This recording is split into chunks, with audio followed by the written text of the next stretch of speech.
আসসালামু আলাইকুম ওয়া রাহমাতুল্লাহি ওয়া বারাকাতুহু। সম্মানিত ভিউয়ার্স, দর্শক শ্রোতা বন্ধু, আমরা ছোট ছোট ভিডিও ক্লিপের আজকের আলোচনা জিয়ারত বা সাক্ষাতের বা কাউকে দেখতে যাওয়ার আদব সম্পর্কে। আল্লাহ তাআলা প্রথম নাম্বার ভিডিও এটা। আল্লাহ তাআলা কোরআনে কারিমে বলেন, ইয়া আইয়ুহাল্লাযীনা আমানু লিয়াস্তাযিনকুমুল্লাযীনা মালাকাত আইমানুকুম ওয়াল্লাযীনা লাম ইয়াবলুগুল হুলম والذين لم يبلغوا الحلم منكم ثلاث مرات من قبل صلاة الفجر وحين تضعون ثيابكم من الظهيرة ومن بعد صلاة العشاء।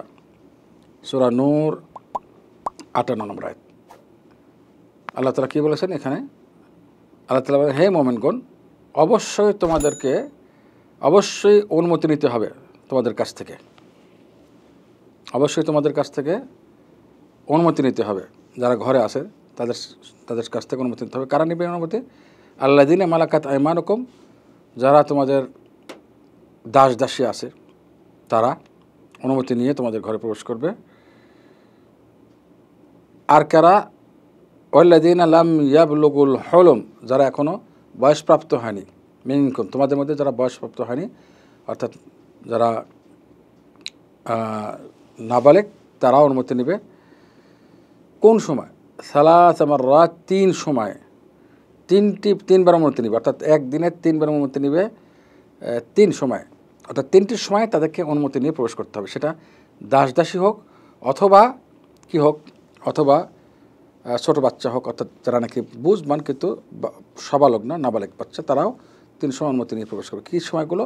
মিন কাবলি সালাতিল ফজর, সালাতুল ফজরের আগের সময় যদি ঘরে ঢুকতে হয় পিতামাতার কাছ থেকে অনুমতি প্রবেশ করবে। ওয়া হিনা তাদাউনা সিয়াবাকুম মিনাজ যাহিরা, জোহরের সময়, অর্থাৎ জোহরের পরে যখন তোমরা কাপড় চোপড় রেখে রেস্ট নাও। আর কখন? মিন বাদি সালাতিল ইশা, এবং ইশা সালাতের পরে। এই 3টা সময়। আবার বলি, ফজরের আগের সময়, জোহরের পরের সময় যখন মানুষ রেস্টে থাকে, এবং 3 নম্বর হলো এশার পরের সময়। এই 3 ওয়াক্ত সময় যদি প্রবেশ করতে চায়, সেটা গোলামবান্দি দাস দাসী হোক অথবা ছোটো নাবালেগ বাচ্চা হোক, তারা পিতামাতার ঘরে প্রবেশ করতে বা মালিকের ঘরে প্রবেশ করতে তারা অনুমতি নেবে। অনুমতি নেবে না, এই অনুমতি নেওয়া জরুরি। আল্লাহ তাআলা এখানে যে শব্দ নিয়ে আসছেন, লিয়াস্তাযিনকুম, এখানে লাম শব্দ লি, এইটা বলা হয় এটা আমর বা আদেশবাচক শব্দ, আদেশ করার জন্য আল্লাহ আদেশ করেছেন। তবে এটা থার্ড পারসনকে আদেশ করার জন্য এভাবে আসে, এই লাম শব্দটা, লি শব্দ ব্যবহার হয়।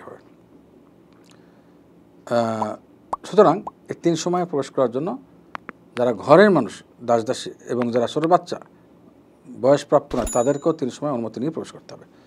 আসসালামু আলাইকুম ওয়া রাহমাতুল্লাহি ওয়া বারাকাতুহু।